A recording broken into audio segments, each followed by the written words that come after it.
Welcome to another episode of NT Podcast, where faith meets reason. I'm Nemanja Jurišić, and today we have the honor of speaking with one of the most influential and accomplished biblical scholars of our time, Professor Edward Greenstein. Welcome. Good morning, or good afternoon or evening, wherever you are. My name is Ed Greenstein. I'm a Professor Emeritus of Biblical Studies at Bar-Ilan University in Israel. And I've been working for half a century, even a little more, in the fields of ancient Semitic, ancient Near Eastern studies, and in biblical studies. And my work has dealt with both language and literature and the relationship between them, and various other areas, including translation theory. Now, today, I'm best known, perhaps, for my annotated translation of the book of Job, which was published by Yale University Press in 2019. And of course, I advise anyone who's interested in the book of Job, to make regular use of my book.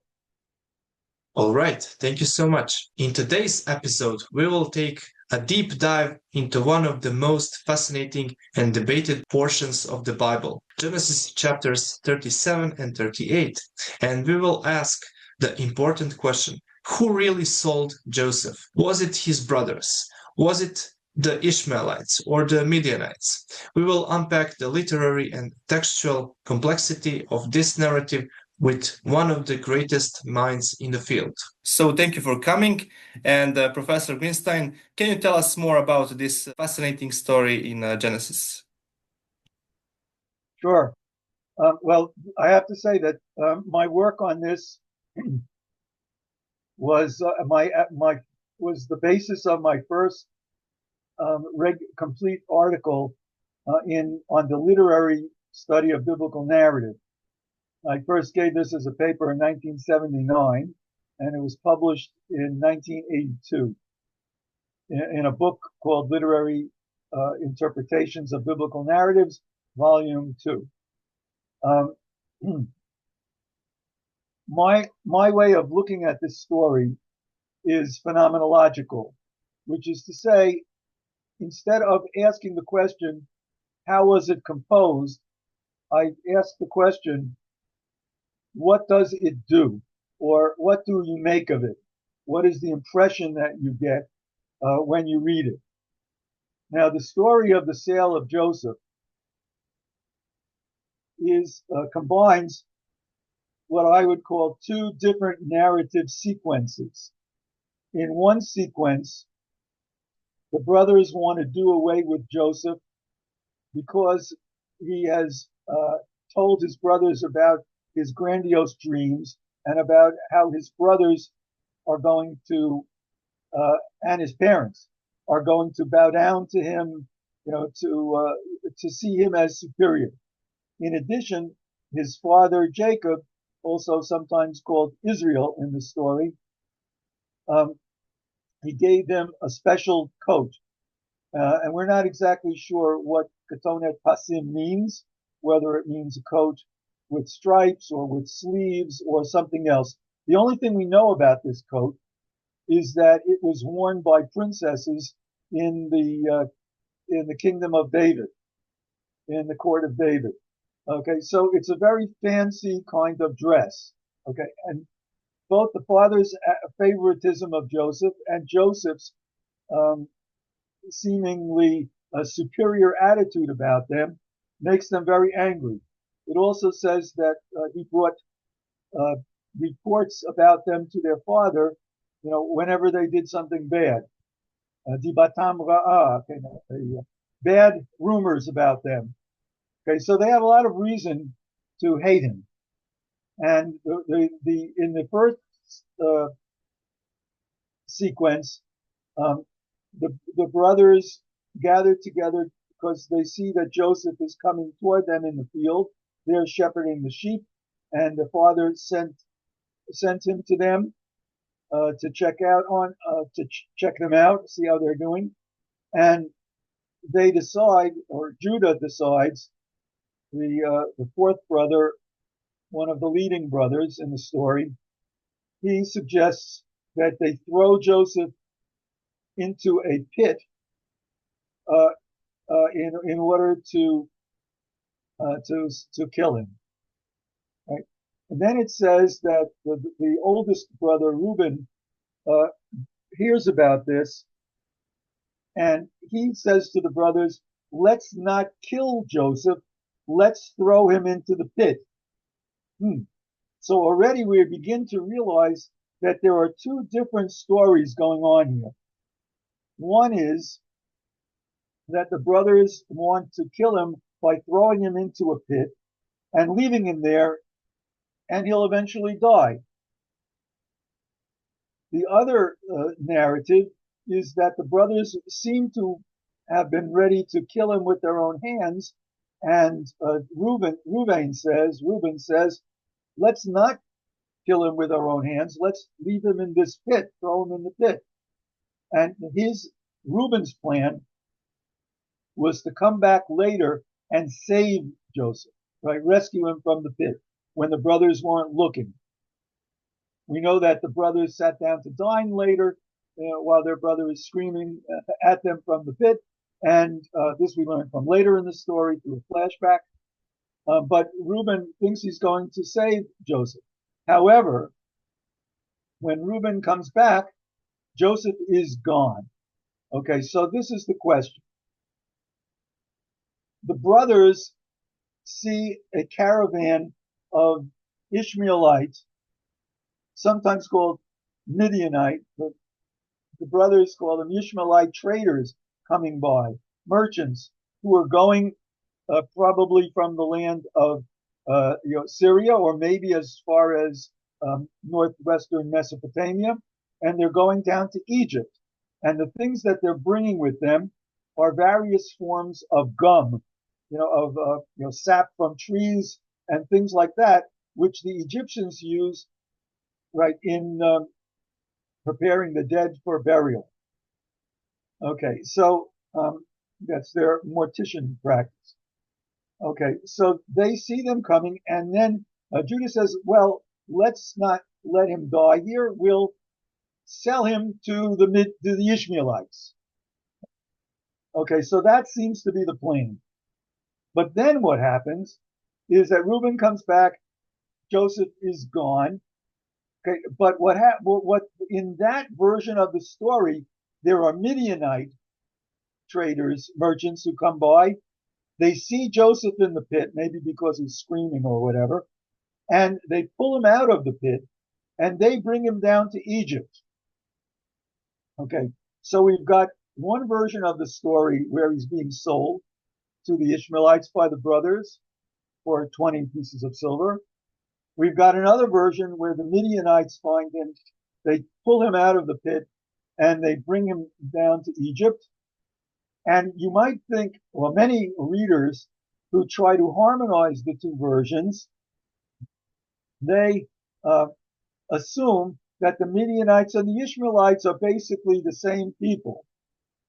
But what happens in the story is that at the end of chapter 37, we read that the Medanites, not the Midianites exactly, but the Medanites or the Medanites, whose name sounds a lot like the Midianites, it's a version, you might say, of that, or it seems to be, that they sold him in Egypt, right, to Potiphar, a eunuch of Pharaoh, who was also the head of the kitchen, Sarah Tabachim.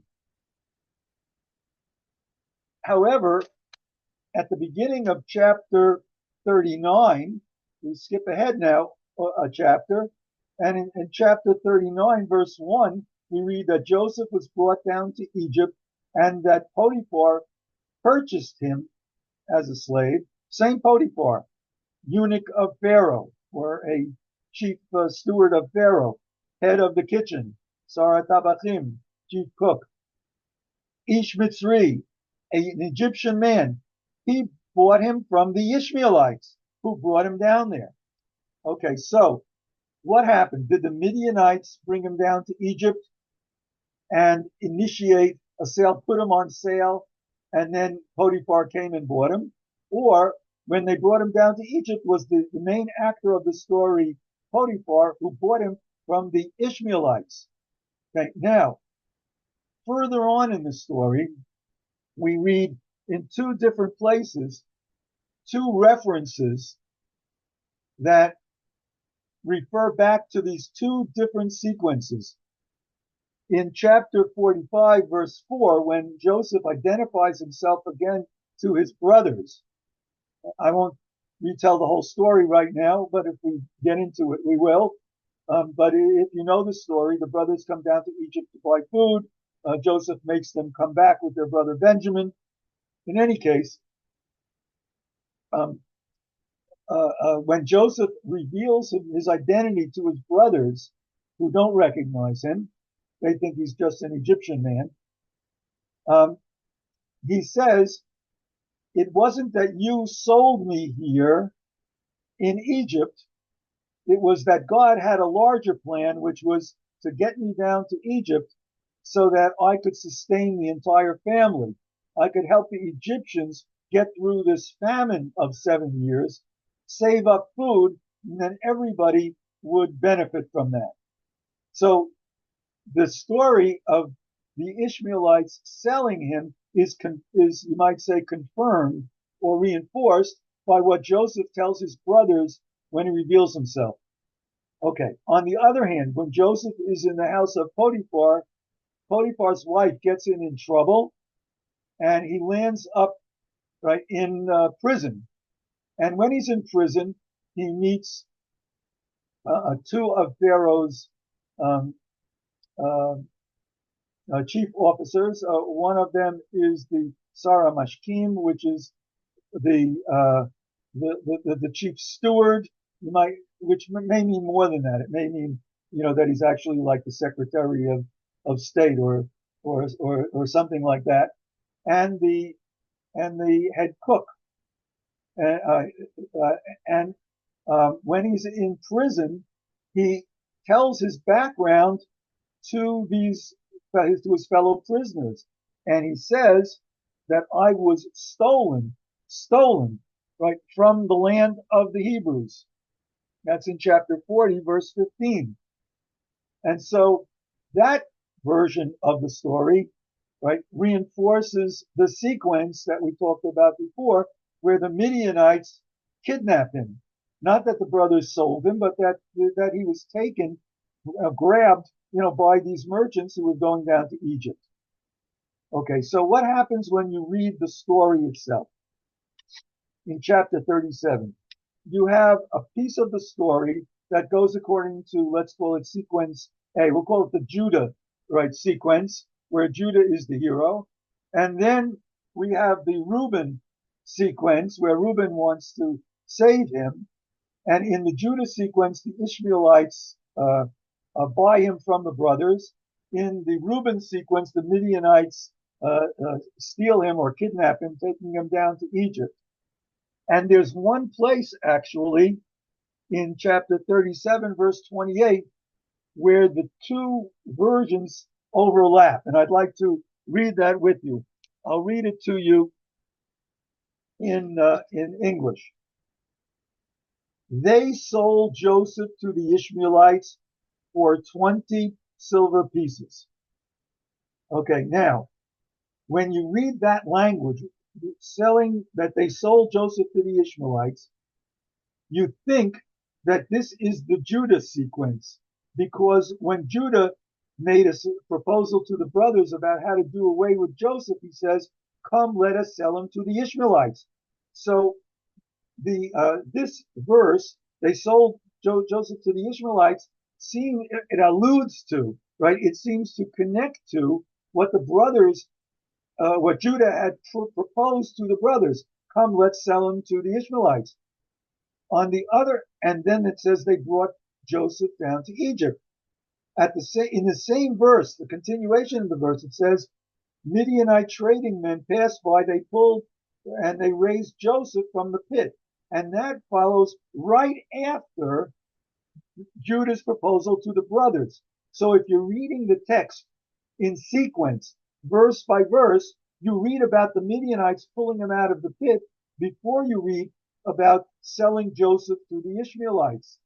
So from a syntax point of view, right, in terms of the grammatical sequence, it seems like the brothers had this plan, then the Midianites came and took him out of the pit. But then immediately you read, they sold Joseph to the Ishmaelites. Now that sounds again like what the brothers propose. So it seems like we have a conflict between two different versions of the story. Now, there have been different approaches to understanding the story. One approach is, well, we'll read one version of the story and we'll neglect or we'll set aside the other version of the story. For example, in Joseph and the Amazing Technicolor Dreamcoat, right? The musical play, that was produced about 50 years ago, 50 or 40, 50 years ago. In that play, they emphasize that the brothers sold Joseph to these Ishmaelite traders. Another way to look at it is to harmonize the two versions. Ishmaelites, Midianites, it's the same thing. But of course, what do you do then with this verse that says they sold Joseph to the Ishmaelites? We just read about the Midianites pulling him out of the pit. So the Midianites sold him to the Ishmaelites. But then it says that it was the Midianites who brought him down to Egypt. And then it says it was the Ishmaelites who sold him to Potiphar. So many of the Jewish interpreters in the Middle Ages, Rashi, for example, and commentators on Rashi. He was a major Jewish commentator around the year 1100 in northern France. He's by far the most respected and read of all of the traditional Jewish commentators on the Bible. In any case, in the traditional Jewish reading, at least, the Ishmaelites and the Midianites keep selling them back and forth. The Midianites pulled them out of the pit. They sold them to the Ishmaelites. The Ishmaelites sold them back to the Midianites on the way down to Egypt, and the Midianites sold them. But when they sold him, they actually sold him through the Ishmaelites, and so it goes back and forth between these two groups. And then there's a third way to do it, which is my way. And I have to say that, especially in Israel, this article of mine, published a long time ago, has been quite influential in traditional academic Jewish circles, because it doesn't divide the text into different sources or documents the way that many biblical scholars do. And I'm not against that approach. I think that actually the way that the Torah or the Pentateuch was put together is much more complicated than having 4 different documents that were edited together. I think there were different parts where there were different sources, there were different traditions, there were layers of revisions. Sometimes an author didn't like the way its story was told and just wrote another version of the story. There are lots of different strategies for composing the Torah, and in the end, there are many different points of view, different laws, right?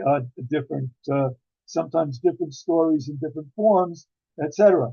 But my approach, as I said, is to read it phenomenologically. The way what happens to you as a reader when you read this story. Okay, so this is my take, and that is that it becomes confusing because of the different language that for example, the Ishmaelites are called a caravan, the Midianites are called men, right? There are different terms that are used. It's not only that we have different sequences, but we sometimes even have different language. And so what I think is you have a story, and then you have an alternate story, which I'm aware of because of some blatant contradictions.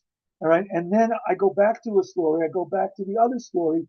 And as I keep going, I hear, well, the Midianites sold them to Potiphar. Potiphar bought them from the Ishmaelites. I hear later on in the story that Joseph was kidnapped. Then I hear that he was sold by his brothers. So what am I going to do with these two sequences? So I don't deny that there are these two different versions of the story, but what I say is it confuses me. In other words, as I read the story, I think I'm following it, and then I realize there's another version of the story, and then then I go back to the other version, but then I go back to the first version, etc. So I'm thrown back and forth between these two versions. I get a little confused, and then I ask myself a question, which is, wait a minute, what would be the meaning of this confusion? Is it just confusion for confusion's sake? Or might there be some additional meaning, something I can get out of this? Now, of course, I don't have to make anything out of it. I can just say that it's just confusing and leave it at that. But my understanding of biblical stories is that they usually have some kind of point or different points, right? And and I, as a reader, look for those points, right? There's nobody making me look for those points, right? There's no professor, or audience that's forcing me in that direction. But that's the way I am. That's the way I've learned and chosen to read the story and other stories. So I ask myself, what does this confusion mean? Okay, now when Joseph reveals himself to his brothers, I'm going back to what I was referring to earlier, he makes the point that it wasn't, Joseph says, wasn't that you sold me down to Egypt, but of course it was that they sold him, but rather that God had this larger plan. And so this is what I make of it. In biblical stories in general, there's what some of us call the dual causality principle. That is that if you read a story, you can explain what happens on a psychological, historical level. Here, Joseph's brothers had a good reason to hate him. They had an opportunity to do away with him. They did away with him. And he got down to Egypt, and then the story continues. But in the larger plan, which you find, for example, referred to in Psalms, where there's a verse, right, that says God sent him down to Egypt, right? Joseph was sold as a slave. God sent him down to Egypt. He was sold as a slave. In that one verse, right, you have both sides of the story, right? You've got the human factors, but you've also got the divine factors. In other words, behind every story in biblical narrative, there's also a kind of divine plan. You may not always like the divine plan, but there's some kind of plan. Sometimes you can identify what that plan is, and sometimes you can't. In this case, however, it's clear God wanted to help the Hebrews, Jacob and his family, during the time of famine in Egypt. So what he had to do was to send Joseph down to Egypt to help the Egyptians prepare for the 7 years of famine that would follow 7 years of plenty. So they had to store food up so that they would have it for the years where there wasn't any food, where it was hard to grow food. And it would benefit Jacob's family also, because they could come from the land of Canaan down to Egypt and buy food. Okay, so that's on the divine level. It's first to get Joseph down to Egypt, and then to get all of Joseph's family, the whole clan of Jacob, who is Israel, the whole Israelite clan, down to Egypt, so that they can get through the years of famine.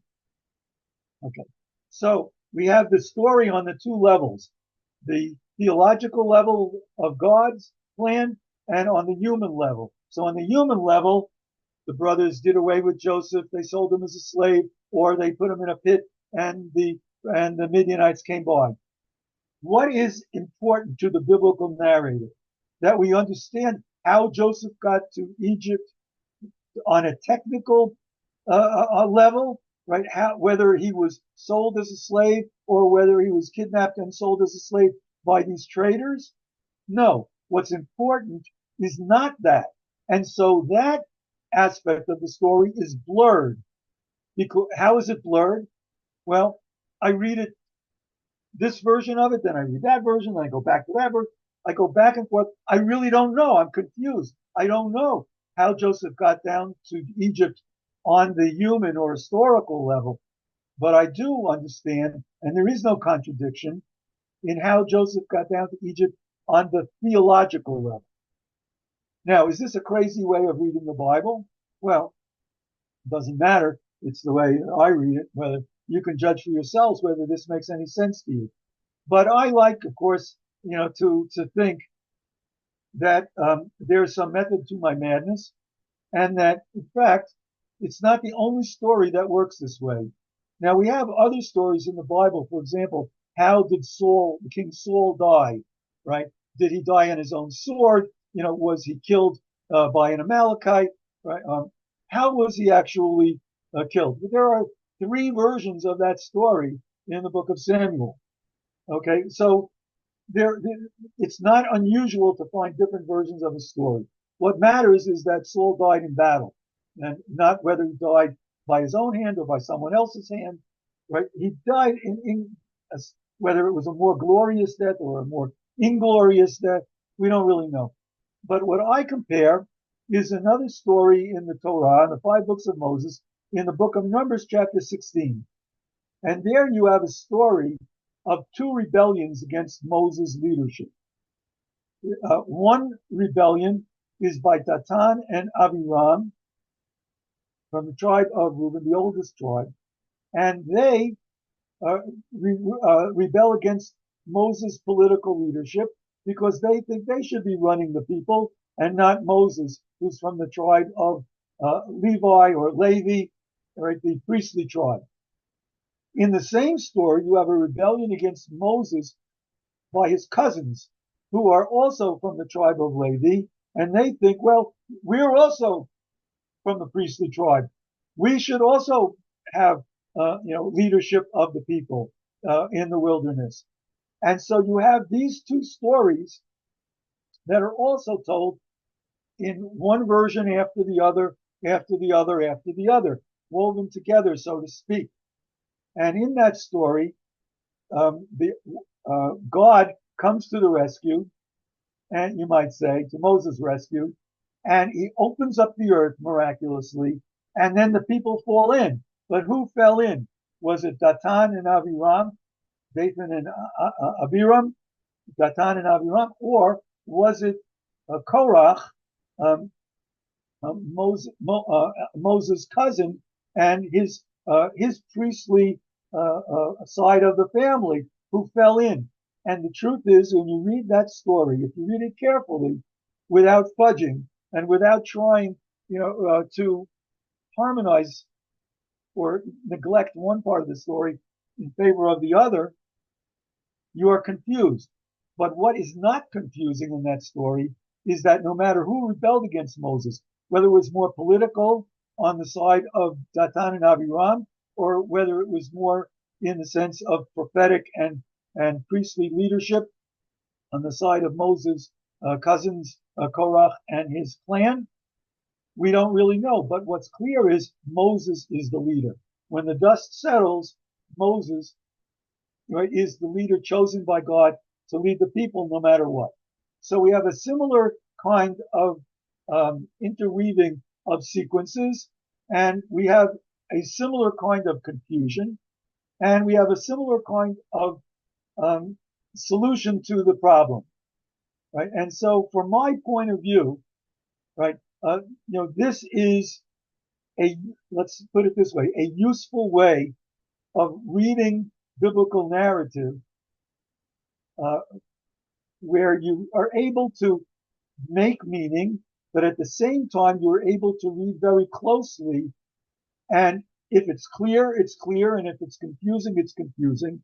If it leaves questions open, it leaves questions open, right? If it solves, your puzzles, then that's fine too, right? But I'm advocating then for two things. One is to read openly and honestly, and not to try to sweep anything, under the carpet.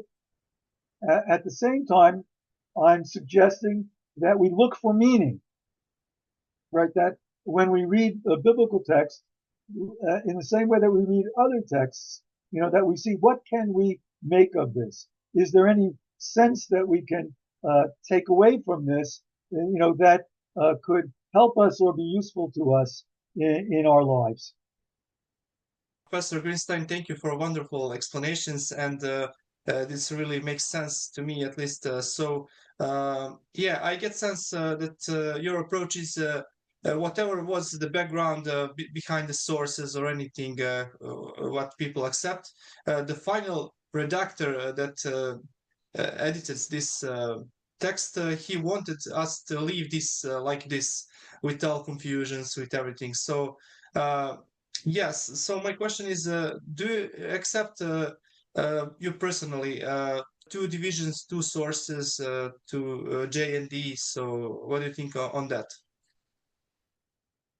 Okay, so let me say in general, as I said before, I think that the process by which the Torah was composed all over is very complicated. And there are some places where I believe that you have two versions of a story that are interwoven, and there's nothing you can do about it, right? In other words, I don't know what to make of the fact that you have these contradictory elements woven one inside the other. For example, in the story of the flood, there you have two stories which scholars today refer to as P, that is the priestly version, and non-P, right? That is something else. It used to be called just J, but today it's more common to refer to it, especially in Europe, as non-P. Okay, so you have these two versions. Do I find anything particularly meaningful about that? Not really, except that whoever put these things together in the end had an interest in presenting or including both of these stories. I call that a kind of political decision by the redactor or the final author of the text. That is, it was important to have the priestly version, but it was also important to preserve an older version of the story. And I believe that there was some redaction going on, some editing going on, because I don't believe that these two versions were complete. The best example is that in the non-P version, there's no description of the boat or the vessel, right? Noah's Ark, right? There's no description of it. And what we know from other ancient Near Eastern versions of the flood, and of course from the P version, is that there's a description of the vessel, but you don't have the alternate version of the description of the vessel according to non-P. So that must have been cut out for some reason. Okay, that's one way of looking at it. In biblical laws, you have collections of laws. You have laws in Exodus. You have laws in Leviticus and in Numbers, which are mostly identified with P. You have laws in Deuteronomy.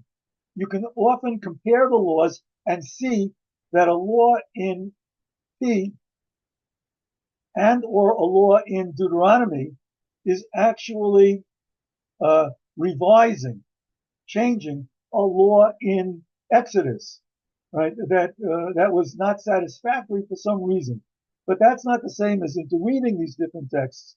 These are different collections, etc. Now, in terms of the Joseph story, if you ask me, there were two texts that reflect two different traditions. One of them is probably a northern tradition where Reuben is the hero of the story. Another is a southern version of the tradition where Judah is the brother who stands up for Joseph and convinces the brothers not to slay Joseph with their own hands. And so you have these two versions. Okay, whether they were documents that run through the Torah or not, whether one was, but nobody really thinks these were P. These were pre-P or non-P, and usually they were identified in classical source theory with J, that is a document that until the beginning of the story in Exodus uses the name Yud He Vav He, the Tetragrammaton, which is mispronounced in English translations as Jehovah. Right? They use that name for God, and then there's the other a group that uses the name Elohim, so we call that E for Elohim, uses that name of God in the story of in the story of J. The name of Jacob is Jacob, and then in the story of E, the name is Israel. Okay, so you have these different versions of the story. Okay, in this particular case, yes, I think there were different versions of the story, and they were redacted together. Now, whether the redactor had in mind to produce the kind of interpretation that I have given, I really don't know. There's no way for me to know.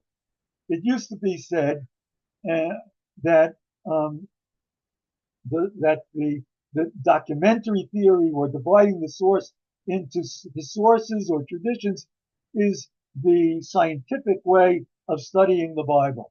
I don't think it's scientific at all, because in science, what you want to be able to produce is a hypothesis that can be negated. In other words, I have a theory, and there should be a way of showing that my theory is false if it's false. I can't show that nobody can show whether the documentary theory is true or false. It is completely right out of the bounds of what you could call scientific theory.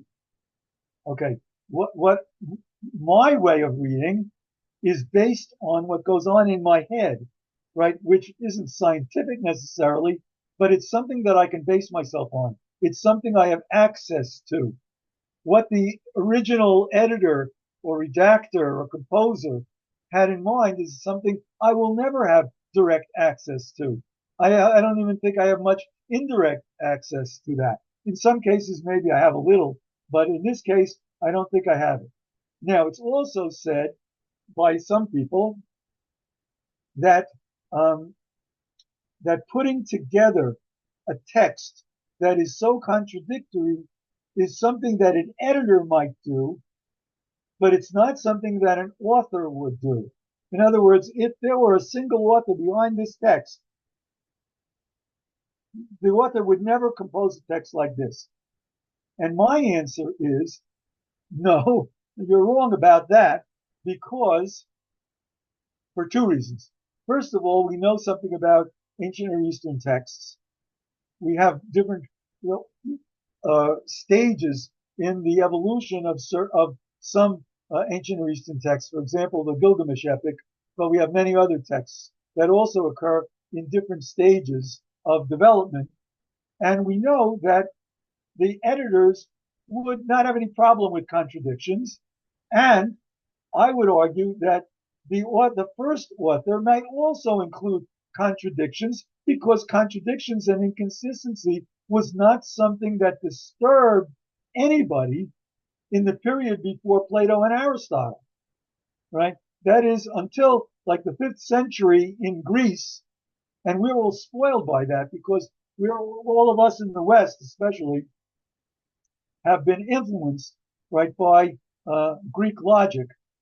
And inconsistency, contradiction is considered to be a bad thing. But prior to that, it was not considered to be a bad thing. You could have two completely contradictory claims made at the same time. At the same time.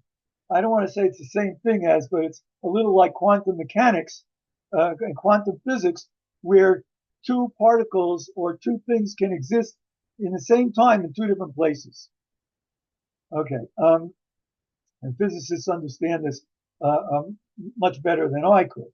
But there's another reason that I insist that an ancient storyteller, right, would not have a problem with contradiction. And that's because these stories were told for a long time, probably before they were written down, orally. And what do we know about oral storytelling? We know that oral storytellers, when they get into a story, they can change some of the facts because it doesn't really matter. Are we talking about a milkmaid, or are we talking about, a woman who spun thread? Are we talking about um, the flu, or are we talking about the measles? Right? We're talking different diseases or whatever. Are we talking about this or that? When I was a young scholar, I taught at Jewish Theological Seminary in New York, and I taught part-time at Columbia University, and I followed what went on there. And they had a big storytelling conference at Columbia University, and I attended. I was interested in oral storytelling, mostly because of my interest in the Bible, but I was also just interested. And I saw that there were storytellers who would change certain of the facts in the middle of a story. So you'll say, wait, that is very sloppy. A good editor wouldn't do that. An author certainly wouldn't do that. No, you're wrong. I'm sorry, sorts critics, but you don't understand how this literature works. There are contradictions from the very beginning, right? I'll give you a very famous example of a contradiction in the book of Genesis. Now, maybe it comes from different sources or traditions, but the fact is that it didn't bother the editor to have these contradictions in the text. Okay? So if it didn't bother the editor, it also might not have bothered the original author. Okay, here's an example. Where was Abraham born? There are two texts in Genesis. I actually wrote a little article about this called Reading Genealogy as a Code in Genesis.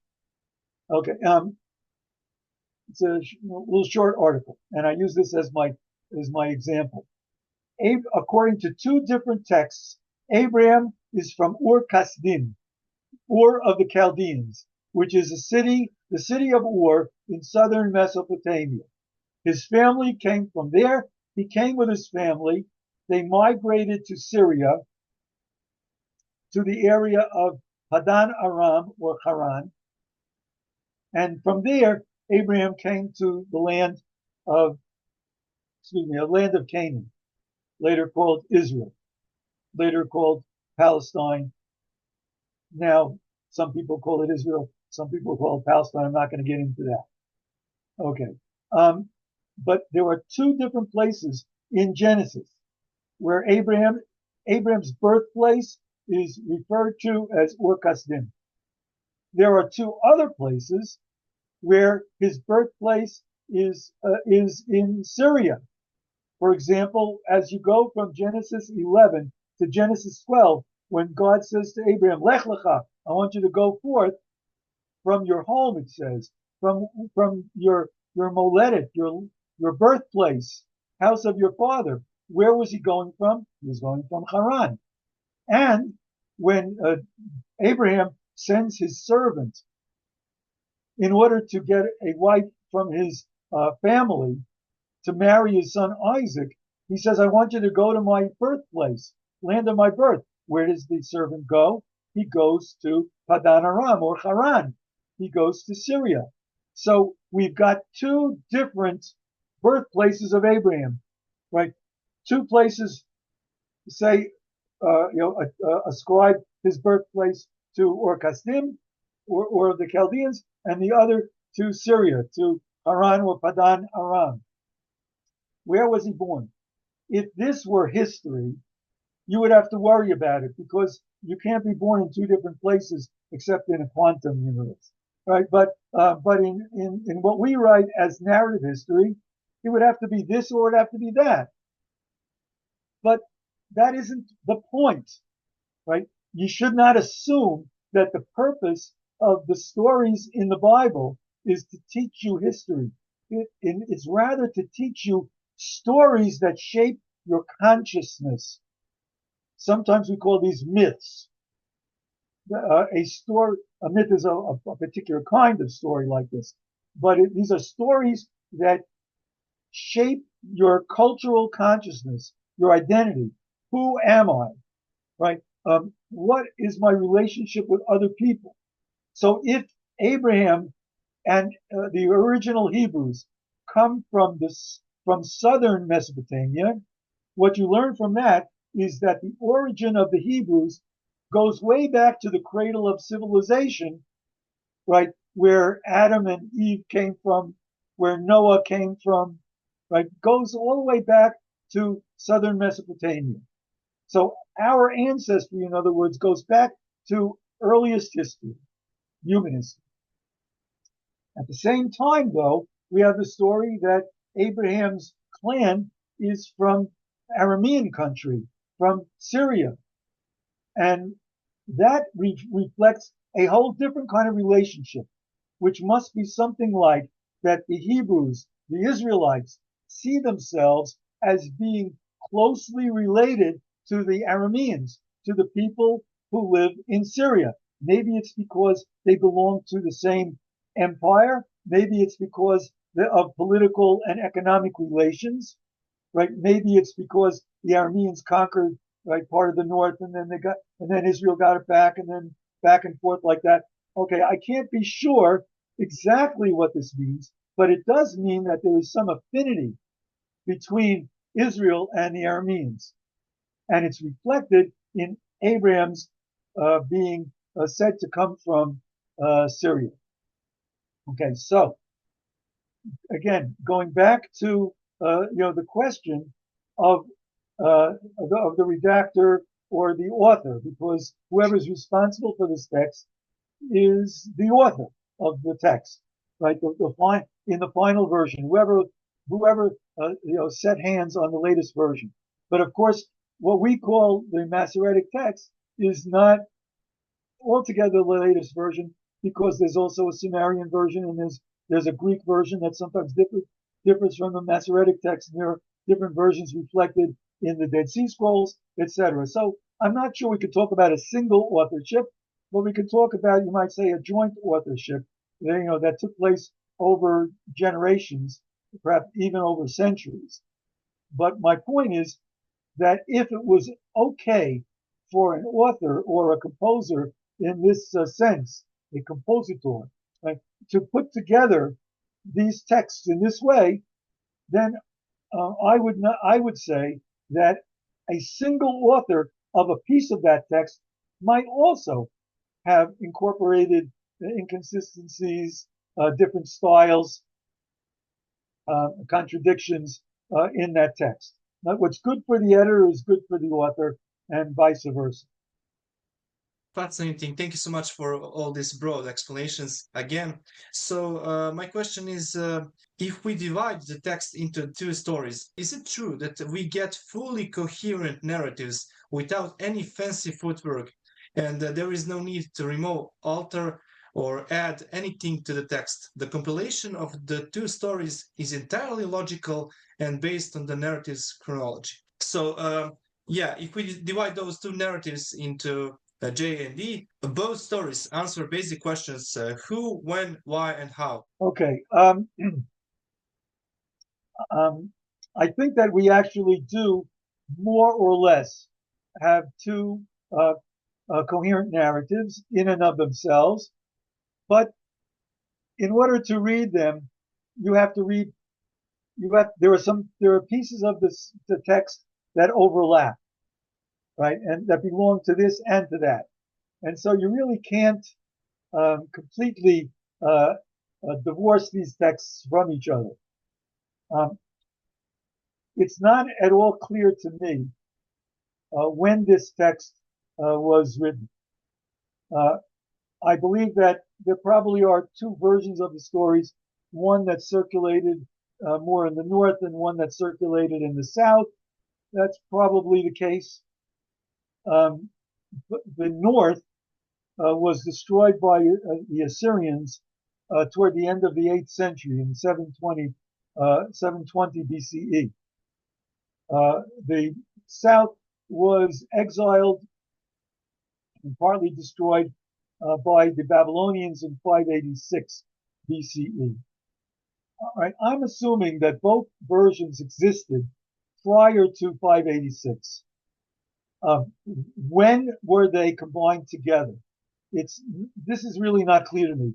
Were they combined together before the destruction of Judah by an exile of the Judeans to Babylonia, or some of the Judeans to Babylonia in 586?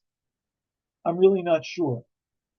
If you ask me, you put me to the wall, I would say that probably the northern version circulated down to the south, and these versions were put together prior to 586 BCE. I'm not one of those. I don't see anything. Okay, let's start a different way. The only criterion, there are two criteria by which I think you could date a biblical text. One is historical references, and literary allusions. That is, that the text gives away its time by referring to a particular historical event or by citing or quoting a text that whose date we sort of feel confident in knowing. That's one way of doing it. The other way is by deciding whether a text is from classical biblical Hebrew or standard biblical Hebrew, which is the Hebrew that we identify prior to the Babylonian exile, or whether a text belongs to late biblical Hebrew, which is biblical Hebrew as it developed starting in the Persian period with the return of some exiles from Babylonia to the land of Judea, called by the Persians Yehud, where Aramaic became the main language of the people. And then we've got this intermediate period, sometimes called the transition period. It's very difficult to know whether something is from the exilic period, from the pre-exile period, standard biblical Hebrew, or the transition period. It's sometimes difficult to know if something's from the transition period or late biblical Hebrew. However, to my mind, if you've got a whole chapter of text, it's very hard, I think, to fool someone like me or someone else who's an expert in biblical Hebrew, to fool us into thinking that a late biblical Hebrew text is standard biblical Hebrew, or that a standard biblical Hebrew text is late biblical Hebrew. In other words, I believe that we have sufficient criteria to be able to tell whether a text is from before the exile or the return from the exile. In the middle, it's not always so clear. And so I don't find anything in this part of the Joseph story, or personally, I don't find anything anywhere else in the Joseph story that makes me think that this had to have been written in the late period. So therefore, I think that it was put together in the early period. This is a problem for some scholars because of their prior assumptions, right? They assume, that if a text is from the early period and then the people go into exile, the text would, go into oblivion. We wouldn't have that text. We'd lose that text. I don't see why. Not everyone went into exile. There were plenty of Judeans left in Jerusalem and in the area of Yehud, and they could have had texts. And I believe that there were already written texts. There are also some scholars who think that highly developed writing was a late phenomenon in ancient Israel, and I believe that they're wrong. And one reason I think they're wrong, and this goes into another expertise of mine, which is that there are there is a continuity between early Canaanite literature from the second millennium BCE, let's say from 1300 BCE, through the late biblical Hebrew. There's continuity. There's a use of texts and formulae, style as well from pre-biblical, pre-Israelite Canaanite literature till late Canaanite literature, which is the same as Israelite literature, Hebrew literature. Hebrew literature emerges out of Canaanite literature. There's a continuum there. And so I believe you could not have a continuum like that unless there was scribal transmission of texts throughout that entire period. So it doesn't matter what your presuppositions are and whether, you've got enough inscriptions or not. Most of the texts that were written in the biblical period were written on parchment or on papyrus, and some of them wax on wooden boards. And all of these are perishable materials. They just don't last. And so most of the texts that were written in this period, virtually all of the literary texts were gone, right? They deteriorated. It's only texts that continued to be copied and into later periods that we have today. And those are the texts that we find in the Bible. But anything that wasn't specifically incorporated into the Bible, it's gone. And we know that there were such texts where we have the book of Yashar, we have the book of the wars or the battles of Adonai, of the Lord, right? We've got probably other collections of texts. We've got the prophetic texts that are referred to, and we don't have them. These are texts. We have the Chronicles of the Kings of Israel and Judah, which probably circulated as a kind of popular, more popular texts in the period of the kings. We don't have these texts. Where are they? Well, they perished. But that doesn't mean that they weren't there and that they weren't written. Great answer, Professor Greenstein. Thank you again. And yesterday I talked with Israel Knoll. So he said that he also believed that this is pre-exilic, and he said likely the northern story went down in the time of 8th century, and they combined it around the 700s. So he would agree with this kind of thinking, yeah. Mm-hmm. So I wonder what you think about the theory of Professor Rendsburg and Benjamin Mazar. They would say that Genesis is written around the 10th century in the Solomonic times. So do you find it at least possible, if not convincing? I think there are some texts that are older, and this we can see by language, and also by comparing one text with another. There are, you can tell that there are some texts that are older than other texts. Here, I'll give you an example from the Torah, the Pentateuch. Genesis 49, the blessings that are given by Jacob to his sons before his death, which are actually not all blessings. Some of them they sound more like curses, right? But you could say they're foretellings of what will happen to the various tribes. In Genesis 49, which looks like a very old poem, it includes the tribe of Shimon, of Simeon, or Simon. There's another early-looking poem, also written in what looks like very early Hebrew, archaic poetry, in Deuteronomy 33. It's Moses' farewell to the Israelites. In that text, there isn't any Shimon, there isn't any Simon. What happened? Well, we know from, or we think we know, it's suggested, you might say to some of us, by what we read in the former prophets, that the tribe of Simon, or Shimon, was incorporated into the tribe of Judah. And in fact, its boundaries in the book of Joshua are included inside the tribe of Judah. So Shimon seems to have vanished.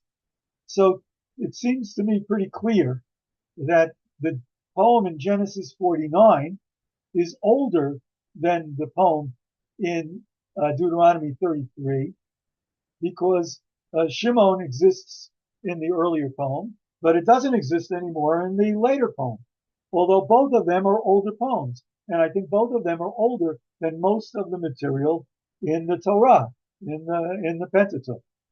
But they both look old.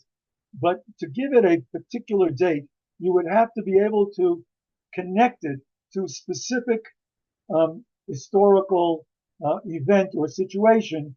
And although there are scholars who try to do that, I am not one of those.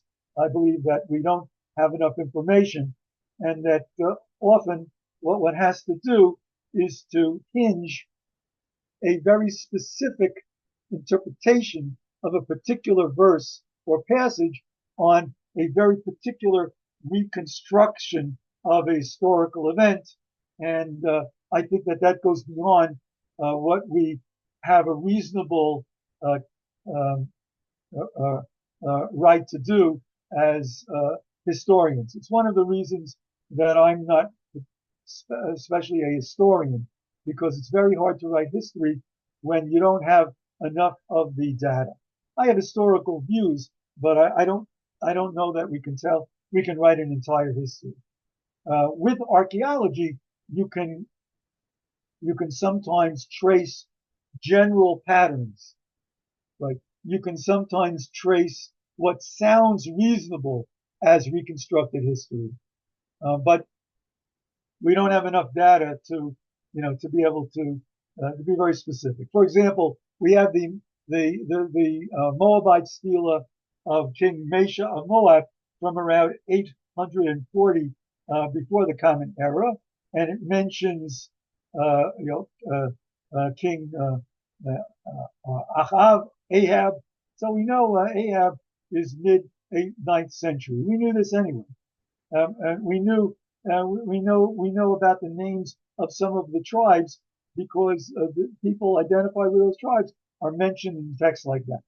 All right, we know that David was a historical figure because the house of David is the way that Mesha from Moab refers to the kingdom of Judah, and we know from the Tel Dan inscription written by an Aramean king and left in Dan in the very northern border of Israel.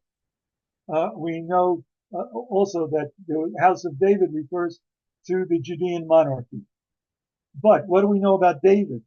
Right? We only know the stories and legends that we have in the Bible.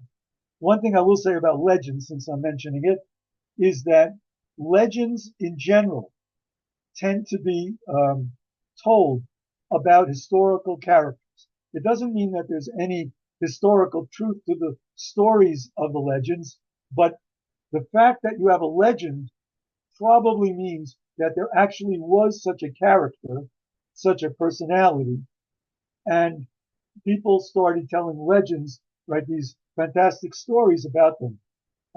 How much of these stories actually conform to what we would call historical, fact or not, is something that for the ancient world, something we're not really going to know. Even when ancient Near Eastern kings left us inscriptions, you have to read these inscriptions sometimes with a grain of salt. You can't know for sure that everything that the kings tell us about their achievements and about what they did and why they did it, right, is the way that they presented it. They weren't historians. They were they were, you might say, public relations people. Right? Their inscriptions were meant to promote themselves, to glorify themselves. And the Bible has other motives, not to tell history so much as to tell stories that shape the kind of consciousness and value system that those who transmitted the stories wanted the audience to have. All right, that's very helpful. Thank you again. Can you tell us to find out who is they in the Genesis 37:28? when it says, I'll read the 27th verse, and his brothers agreed. And when some Midianite traders passed by, they drew Joseph up. Is it Yeah. Midianites or brothers? Yeah. Okay. So as I said earlier, but this is hard. I know it's hard to follow details. In that verse, it starts out with the Reuben part of the story. Midianite traders passed by the pit. They found Joseph in the pit and they pull him out. And then it says they sold him to the Ishmaelites. Okay, so this is one of those verses that seem ambiguous, right? It sounds like the Midianites sold Joseph to the Ishmaelites, but the language of the sale, let's sell him to the Ishmaelites, harks back to what Judah had said to the brothers, let's sell him to the Ishmaelites that are passing by, this caravan of Ishmaelites. And so the way I look at it is that particular line has two different identities. The they there is either the Midianites, if you're reading that sequence, or it's the brothers, if you're reading what I call the allusive sequence, not in terms of the sequence, that is, where you read one verse as though it comes right after, or one sentence as though it follows directly from the preceding sentence, but rather it echoes a text that goes back just another verse or two, right? And that echo also influences how you identify it. For example, when you read, I'm an expert in the book of Job. In the book of Job, chapter 1, right? Let me just get it for a second.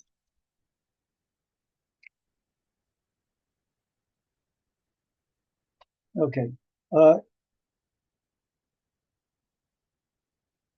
It says in verse 13. Well, verse 12 ends. This was the encounter between God and the Satan, the Satan, and the angels, right? And then after God speaks to Satan and says, "I give you the free hand in torturing Job, just um, or not torturing Job himself, but destroying everything around Job." And it says the Satan left God's presence. And then it says the day came and his sons and his daughters are eating and drinking wine in the house of their eldest brother. Whose sons? The Satan's sons? No. So from a syntactic point of view, it follows directly about, and it seems to refer to the Satan's sons and daughters. But we know from the story, we're able to easily reconstruct that it was actually Job's children that we're talking about there. And readers don't have any trouble with that. If you ask me, actually, I think there are two sources there that were combined, but I won't go into that right now. But the fact is that readers never have had trouble identifying whose sons and daughters we're talking about. Not the Satan's, but rather Job's, right? And it's the same principle. Because of the language and because of, if you're following the sequence of selling Joseph, it seems like it's the brothers who sell him to the Ishmaelites, because it was the brothers who said, we're going to sell him to the Ishmaelites. Okay, but syntactically, it seems like it was the Midianites who sold Joseph to the Ishmaelites. But then we get to the end of chapter 37, and it's the Midianites who sell him in Egypt. So back and forth. Yes, amazing example. I didn't know that about the jokes, so thank you very much. And one guy would say, comment this and critique that it would be grammatically incorrect and implausible for characters from the previous sentence to actively perform the action in a sentence where they are neither mentioned nor serve as a grammatical subject. So it is impossible that they is referring to the brothers. So is it grammatically No, incorrect? that's what I'm saying. There are two readings. One is the syntactic, or you can call it, if you want, the grammatical reading, but the other is the literary allusive reading, that the language refers back to the brothers, right? Here, um, in chapter 37, verse 27, right? Judah says to his brothers, Lechu v'nimkerenu la'Yishmaelim. Come on now, let's sell him to the Ishmaelites. And then it says in the second half of um, of verse 28, Vayimkeru et Yosef la'Yishmaelim. They sold Joseph to the Ishmaelites. It's the same Hebrew language. So it sounds like it's the brothers, but syntactically, if you follow verse, right, sentence by sentence, it's the Midianites. So to me, this is one of the signs of the blur, right? It's confusing because you've got this possible reading and you've got that possible reading. You can go with the syntax, you can go with the echo of the language. In the same way that in Job chapter 1, you can understand it syntactically as the sons of the Satan, of the Satan, right? Sons and daughters of Satan, but you won't do that. Now, in our case, right, because you'll assume that because they referred to before that Job had children, right? So so you'll identify them as the children of Job. In our case, right, the language is so strong. Let us sell him to the Ishmaelites. They sold him to the Ishmaelites. It sounds like the they is the brothers.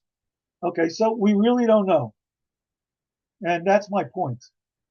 If you're reading carefully, I believe that you can't really. No, you get confused.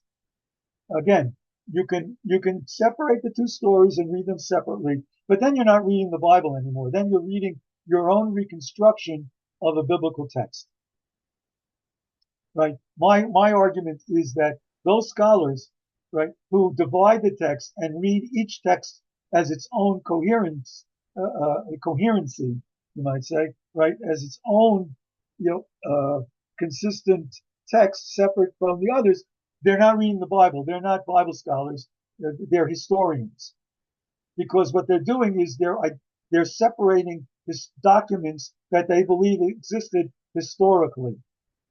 They're reconstructing historical documents. That's not reading the Bible.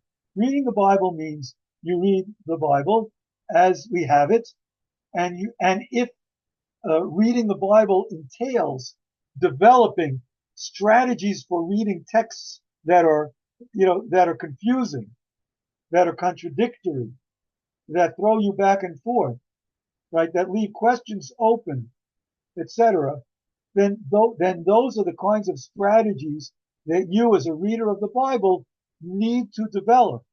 And I believe that we have not completed our work, right, in developing strategies that enable us, to read the Bible, without reconstructions.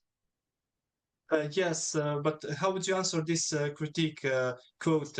What Greenstein suggests here is highly counterintuitive and unrealistic. The author introduces an allusive reading, whatever that means, clearly aiming to draw the conclusion that the brothers were directly involved in Joseph's sale in order to align this with the broader narrative. But even that creates a contradiction with the rest of Genesis. The text provides two different answers as to how Joseph ended up in Egypt. 37-36 says the Midianites sold him to Potiphar. 45:5 suggests his brothers sold him into Egypt, which results in two mutually exclusive contradictory narratives. It's exactly what I presented, right? That there are these two different intertwined sequences, but it seems that this question arises out of the assumptions of someone who's trying to do history and not reading the Bible. That is, trying to reconstruct these two different documents or traditions, and which I agree once existed, but that is a separate business from that of reading the Bible. When you read the Bible, you read the text, you come across the two sequences, and you come across verses that reinforce both sequences. So the question is, you've got these two sequences, what are you going to do with it as a reader? So I've made a suggestion what to do with it. If you read them separately, you're not reading the Bible. You're reading documents that don't exist anymore. Show me J, show me E, show me P, show me D. Did you find it anywhere? Has an archaeologist come up with it? No. These things only exist in the mind of the historian, and it's based on two things. First, certain criteria that can't be checked historically. You can't reconstruct the process. You can't observe how the text was transmitted to us, right? That we don't have any videotape showing us how the transmission worked. And second, it assumes, right, that an author would not include contradictions and inconsistencies. But I would say that claim can only be made by someone who doesn't know enough about ancient Near Eastern literature, and also someone who doesn't know enough about oral storytelling. Because in both, it's documented that we have contradictions and inconsistencies in ancient Near Eastern literature, and I can tell you that it's documented very well in oral storytelling that you've got contradictions even in our own world. Here, I think it's probably time to conclude now. So let me give you something by which I concluded a review that I did over a book on various approaches to studying the Torah, the Pentateuch, or the formation of the Pentateuch. Okay, first of all, you've heard of Franz Kafka. He's a great writer. He was a very, very meticulous, careful writer. In one of his stories, and I quote it there, called The Stoker, which was meant to be incorporated into his unfinished novel America with a K. You have a character who's called the maid in one place and the cook in another place. Now, ultimately, would Kafka have gone over this and made it consistent? Maybe. Okay, but the fact is that he wrote it and he included this contradiction. And that's someone who's extremely careful. Here's another example. When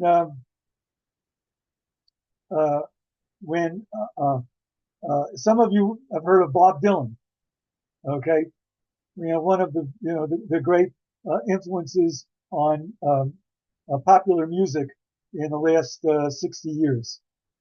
Okay, more than 60 years, and he's still performing. All right, I'm not going to plug Bob Dylan right now. Okay, but in the late 1960s, he put out an album called Nashville Skyline, and on that album, which was produced by Columbia Records, right, one of the premier, if not the premier, record producer of the time, right, he does a duet with Johnny Cash, who was, of course, a great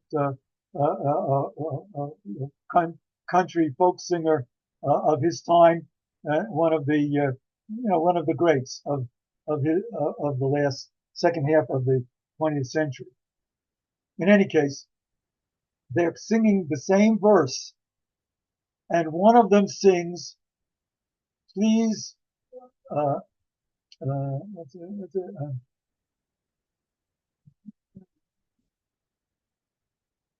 Remember me to one who lives there." And one is saying something like, "See for me one who lives there." They're singing different versions of the same line at the same time. It's a duet. They're singing it together. One is singing one line, one is singing the other line. Did the producer make them sing it over again, right, and produce a consistent, coherent version of the song? No.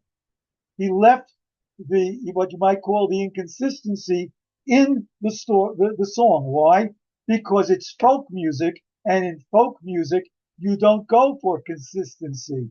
You don't go for coherence. It's not part of the genre, right? And therefore, it was completely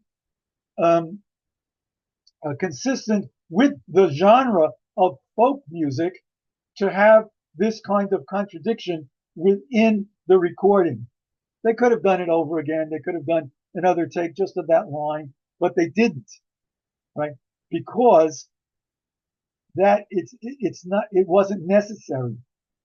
And I say the same thing about ancient literature, and we know it from documents, right? And I say the same thing about biblical literature and its background in what was probably oral accounts, at least for some of the stories. And that is that there's no problem here. I'll give you one bibliographic reference, which I mentioned in my original article. Just a second.